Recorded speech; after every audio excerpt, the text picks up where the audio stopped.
This is Agriculture Today, and I'm Shelby Varner with the K-State Radio Network. Beginning today's show is David Schemm, Kansas Farm Service Agency State Executive Director, as he highlights programs, loans, and the new FSA Online. Beth Hinshaw, Kansas 4-H Youth Development Regional Specialist, keeps the show going, discussing developing communication skills with Kansas 4-H. Part of the Beef Cattle Institute's Cattle Chat podcast with Brad White, Bob Larson, and Jason Warner ends the show as they converse about having poor body condition cattle and increasing their condition. That and more is coming up ahead.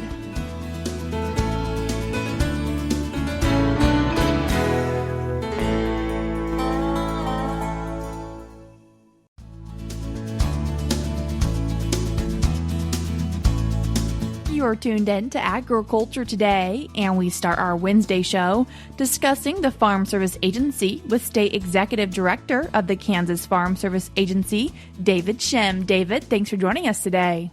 Not a problem, Shelby. Glad to chat with you.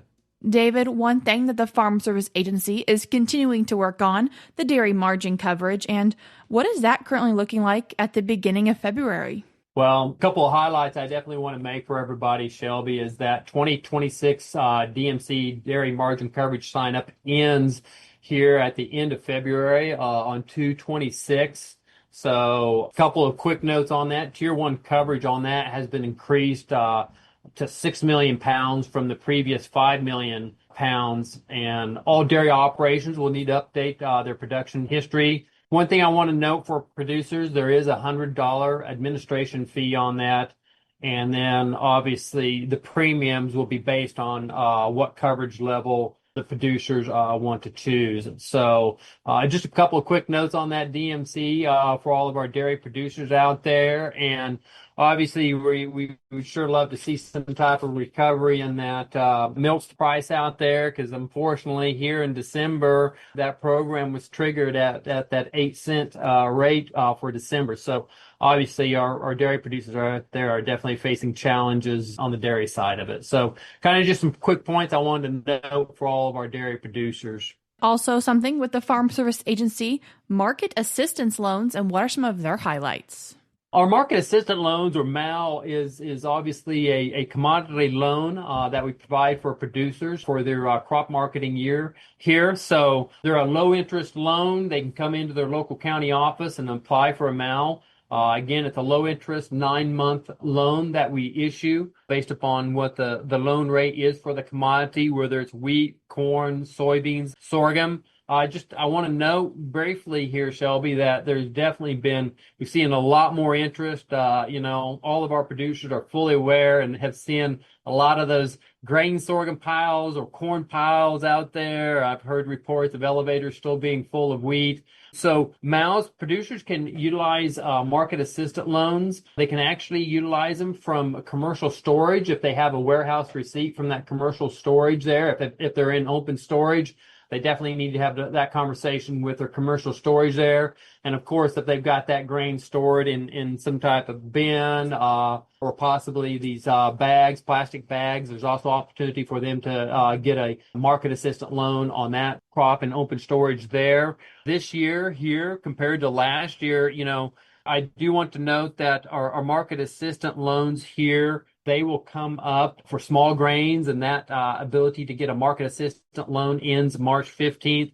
And for our large grains, that opportunity to get a market assistant loan will end on May 31st there. This month's interest rate on those is 4.5%. So again, a very attractive interest rate if they're interested in that. Again, like I said, a low interest rate there compared to what commercial possible is there. Last year, total number of loans for the marketing year, we only had 128. And so far this year, we've already had over 200 loans that we've given out on wheat, corn, soybeans, or sorghum.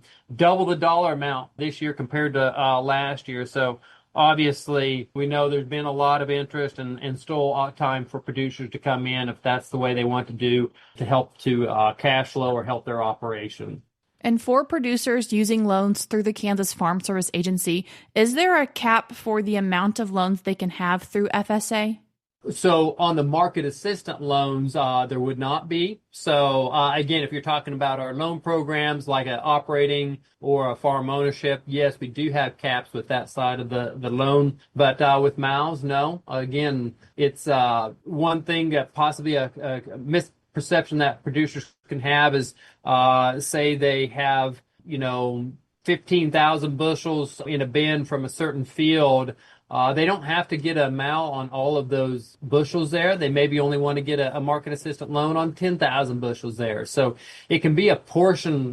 They don't have to get a market assistant loan on all their bushels. They can only do it on a portion there. So obviously an option that sometimes producers want to utilize, that maybe they do want to get a MAL, but they don't want to get a MAL for all of it.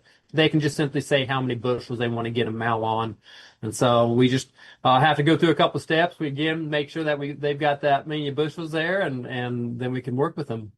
In another FSA program that producers can use, CRP, and when we look at stats for Kansas, what are you seeing?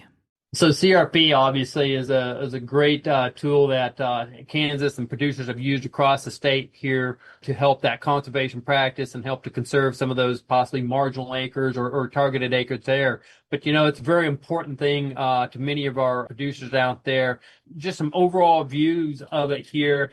We actually got each year we have to offer a certain number of acres up during the enrollment period to the national, and then however many acres get accepted back out, we notified the producers whether or not their acres got accepted.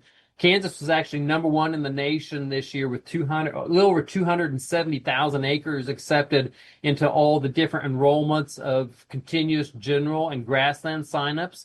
Just kind of some notes here. Our continuous CRP, we had 64,000 acres signed up. General CRP, we had 70,000 acres signed up, which, by the way, that was actually number one in the nation.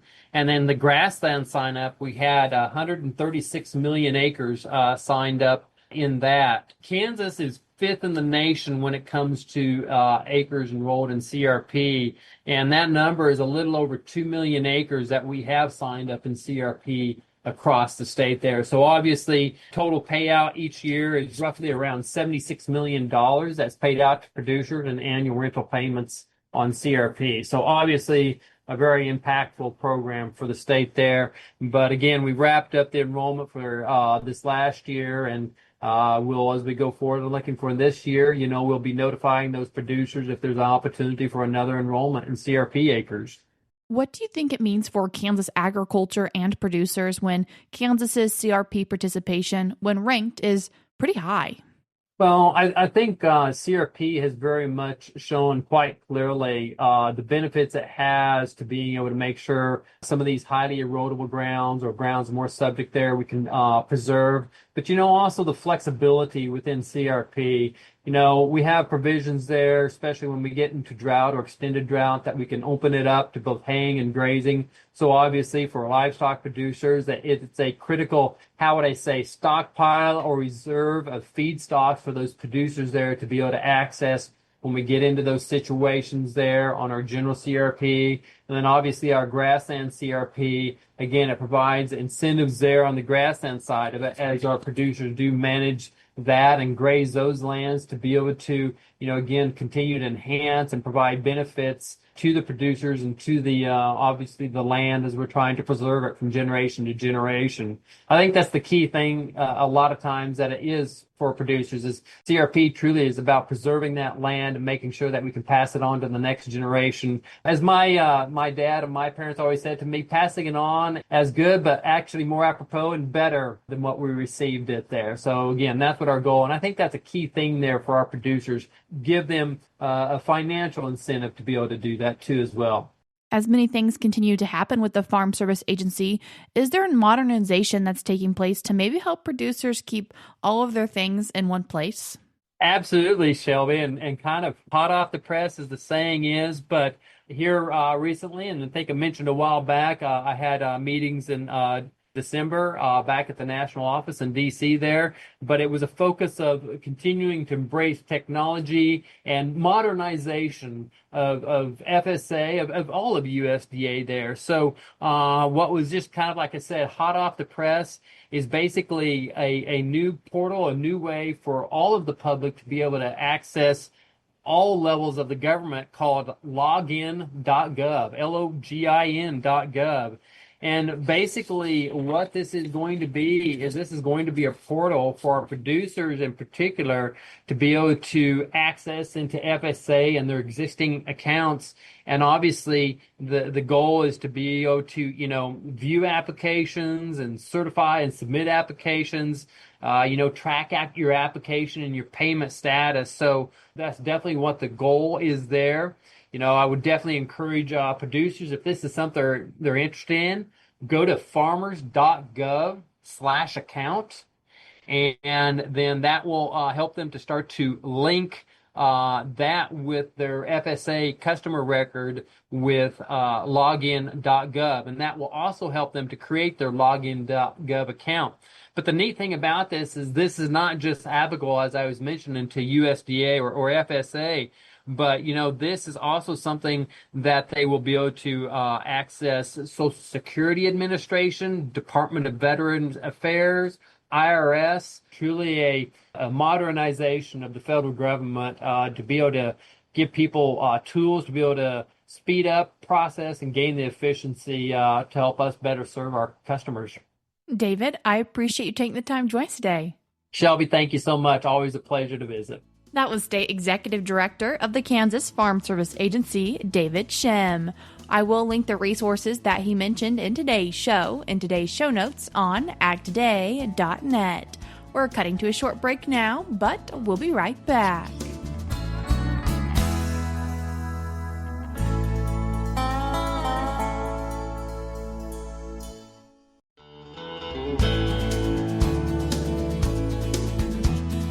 You're tuned in to Agriculture Today, and we continue our show discussing communication skills and a 4-H event or events where people could work on those skills with Kansas 4-H Youth Development Regional Specialist Beth Hinshaw. Beth, thanks for joining us today. Good morning, and thank you.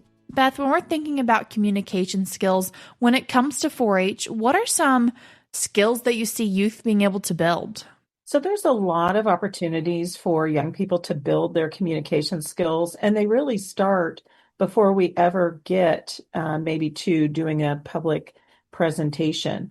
At the 4-H club level, for a roll call, young people stand up and answer, whatever the roll call question is. They have the opportunity maybe to lead the songs or to lead the Pledge of Allegiance or the 4-H pledge at the meeting. All good foundational communication skill opportunities. And then, obviously we get into project talks, illustrated talks, demonstrations, that kinds of thing. Have you really seen 4-H youth build from maybe answering those roll call questions to giving purple ribbon illustrated talks? Oh, exactly. I think leaders and 4-H staff across the state could give you lots of examples of little kiddos who are just petrified to even get up and answer the roll call, to the point then where they're at the state fair giving a purple ribbon talk, because they've had those opportunities to continue to practice in an environment with caring adults who want them to do better. And I think we all know how important communication skills are. So there's just lots of support for young people as they are learning and practicing those skills. We mentioned illustrated talks. There's demonstrations as well. What are some of the other opportunities they have when it comes to maybe giving presentations and building those communication skills? So we have some clubs that'll start with something as easy as like show and tell, where they might bring things in and just show maybe things that they have and answer questions to people who come by. Probably the first presentation public presentation that a lot of kiddos give is a project talk, where you talk about your project. And then, as you said, illustrated talks, demonstrations, then probably public speaking. We think about that as, probably a little more, that's probably later in your 4-H career. You get through some of those other things before you do that.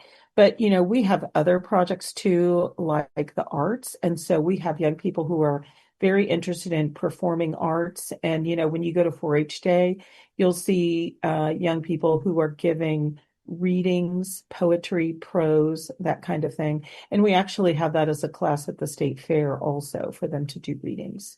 And if people are wanting to go to an event like 4-H Days that many places put on across the state, what do they get from taking the time to do that and preparing that work? Well, the young people, they get a lot of great experience. So you're right. There's a lot of preparation, like what am I going to give my presentation on? And then how do I organize my thoughts? And then how do I actually give this presentation? And there's a lot of times a lot of practice that goes into that to get it just right. So you have not only those oral communication skills, as the final product, but you also have some of those written communication skills and then those thinking and planning pieces that go into that presentation. For someone who's interested in doing a presentation, but maybe can't decide or can't figure out what's their best fit, what are some things you recommend they take the time to think through? Well, at a lot of our club meetings, we have project talks and demonstrations. And so a lot of times, if you've been in a 4-H club, you've been seeing those as you've grown up. And so sometimes I think that'll help you think through, I'd like to get up and just talk about something. Or maybe you've seen a really great demonstration and you have a project and you're thinking, I think I could do that. I could show how this works or how to do this or tell how to do this. And then I would also say it's a good conversation to have with your club leader or other leaders in your club who've worked a lot with communications, and they can probably steer you in the right direction. What are some other opportunities youth have for practicing these presentations beyond just 4-H days? A lot of times they have presentations at their county fair. Some other things that you maybe don't think about. I work with the Rabbit Project at the state fair, and in the showmanship piece of rabbits, that's one of the first things that happens is the young person takes their rabbit in and gives a presentation about their rabbit. What's the breed? What do we know about it? What is it about this rabbit, et cetera. And so, it's the Rabbit Project, but we're doing communication skills with it. And I would also say you have some opportunity to practice those communication skills in a lot of our judging. You come in and you sit down with your project across from a subject matter expert. They're going to ask you questions that you're going to have to answer about that. And so that's a piece of communication with that conference judging. We have other young people who are on judging teams, and we know that whole reasons piece is another opportunity to practice our communication skills, like really getting clear about why you placed something, how you placed it, and then explaining it to somebody. And thinking about the county fair and sitting across from a judge with your project, if there's a parent or guardian listening right now who maybe has a kid who's a little bit nervous for that aspect of their project, what's your recommendation for maybe helping encourage them to be comfortable doing that? I think practicing is probably the best thing. And then if you can practice with maybe another person in your 4-H club, one of the great things about 4-H is the opportunity for cross-age education. We have 18-year-olds in clubs, all the way down to 7-year-olds. And so if you've got somebody who's young, just doing this for the first time, even having an older 4-H'er listen to them and help them and ask them some questions could be, just what they need to feel more comfortable going in and sitting across from maybe somebody they don't know. Beth, if people are wanting to find out more information about communication opportunities through Kansas 4-H, how can they do that? So our 4-H website is kansas4h.org. And if you look under projects and then go to the communication family of projects, we have some really great resources. We have a presentation overview that would tell you all the different kinds of presentations that you might be able to give. There's a piece specifically on project talks, one specifically on illustrated talk and demonstrations, and then also on public speaking. And then the score sheets are up there as well. And we also have a planning document, to really help you lay out what it is that you'd like to talk about so that you include everything. And we mentioned 4-H days throughout this interview, and those are coming up. If people want to find theirs or are interested in that, what can they be doing? So if you want to attend your 4-H day, I would call your local extension office and find out when and where it's going to be. The other thing is, if you follow your local extension office Facebook, a lot of times they'll put a note about 4-H day coming up as well. But, with all the things that we hear about young people, I just think it's a really positive experience to go and see what these young people are doing. We know communication is something that's very stressful for a number of adults. And here we have young people who they've been practicing and they're ready to give, a presentation on something to an unknown audience. Beth, I appreciate you taking the time to join us today. Thank you.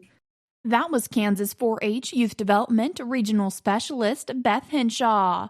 If you're wanting to learn more about the communication skills with Kansas 4-H, you can do so by going to their website. Their website address is kansas4h.org. Again, that is kansas4h.org. I will link it in today's show notes on agtoday.net. Before we cut to a break, we're now going to be joined by USDA's Rod Bain and USDA meteorologist Brad Rippey as they discuss what the famous groundhog's latest winter outlook means regarding possible effects to agriculture. No surprise about Punxsutawney Phil's Groundhog Day forecast. 6 more weeks of winter. That is probably not what a lot of folks in the Midwest or the East want to hear. We are in the midst of a brutal cold outbreak across eastern United States. And USDA meteorologist Brad Rippey points out Phil's prognostication matches up with National Weather Service long-range projections of below normal temperatures to be likely through the remainder of February in parts of the country, notably the Midwest and the Northeast. That extends into the Mid-Atlantic as well. With potential of continued ag impacts from the freezing cold, primarily on southern crops. Yet the western half of the U.S. has been mild and dry this winter, a trend expected to continue into March. It has been spring coming early, not a good situation for snowpack or for some of the things that we need to get that summer water supply. I'm Rod Bain reporting for the U.S. Department of Agriculture in Washington, D.C. And as a reminder, you can learn more about Kansas weather by going to K-State's Mesonet website, which is mesonet.ksu.edu. It will also be linked in today's show notes. We're cutting to a short break now on Agriculture Today, but we'll be right back.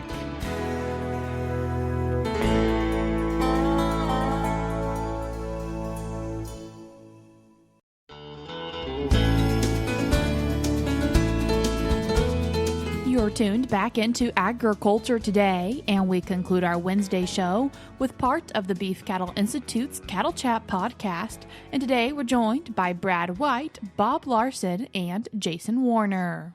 Let's say my herd, there's variants, but they're a little thin, and instead of having a couple thin cows, I've got maybe a third of the herd that is body score 4, so they're pretty thin.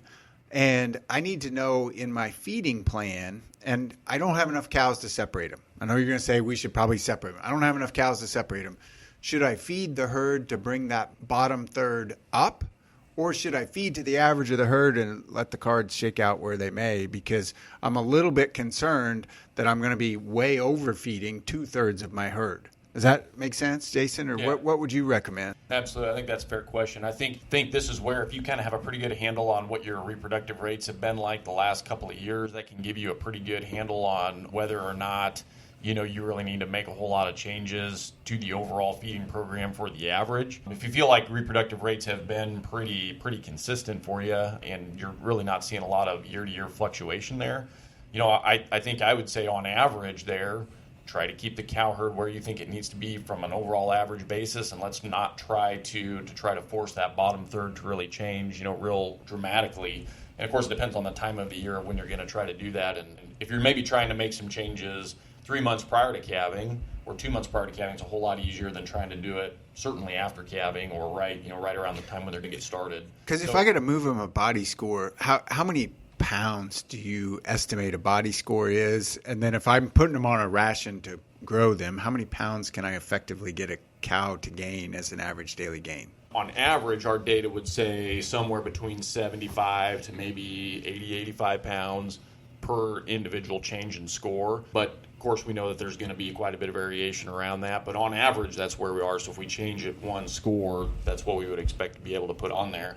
In a lot of situations, you're not going to be able to really measurably change them on average in anything less than about 30 days. You're going to take at least 30 to maybe 60 days to effectively change them. The other thing, too, I think that you got to keep in mind with this conversation is, okay, where's that herd at on average, but then when are they going to calve relative to forage quality? And, I think that we do have some data that would suggest that, at least from a weight and gain standpoint, cows that calve a little bit later, closer to where their peak milk production is closer to ideal forage quality, or at least our better quality forage, coming in the start of the grazing season, right? There's some data that would probably suggest we could get away with calving those females a little bit thinner than what we might be able to if it's earlier on in the season and we've got a much longer time period until we get to spring grass. So I really think where those cows need to be to some extent is reflective of where they are in the calendar year relative to forage quality. Yeah, because and this may not sound all that scientific, but green growing grass is magic for cows. They just blossom. They do great. They'll put on weight. So if I'm asking a cow to do a lot, such as she just calved, she's lactating, and that's the time frame I want her to come back into heat. If she's on green growing grass, first of all, her intake is great because we're talking about, lush early season grass. Her intake is really good and the nutrient quality is really good. She'll do some amazing things. So I'm going to go back to an earlier question. I've done some math and stuff to get cows to gain 2 pounds a day on a dormant forage, either standing dormant forage or hay. You're bringing a lot of supplement, probably more than what I really want to or would ever plan to do. So 2 pounds a day, almost a no. Yes, I could do it mathematically, but boy, I don't want to. So to get cows to gain weight on dormant forage, I'm really wanting them to gain a pound, maybe 1.5 pounds a day type of a thing. On green growing grass, that 2 pounds might be quite easy for her to do. And so I totally agree with you. I think the timing of when does she calve, and I think what we're saying is if she's a little thin, in the next couple of weeks, she's going to go out on green growing grass. That doesn't bother me near as much as if we are 3 months from green grass and she's thin and I'm having to put some weight on her with dormant forage. That's a bigger challenge. Once again, that was part of BCI's Cattle Chat podcast with Bob Larson, Brad White, and Jason Warner. That's all we have for you today on Agriculture Today, but we'll be back with more for you tomorrow.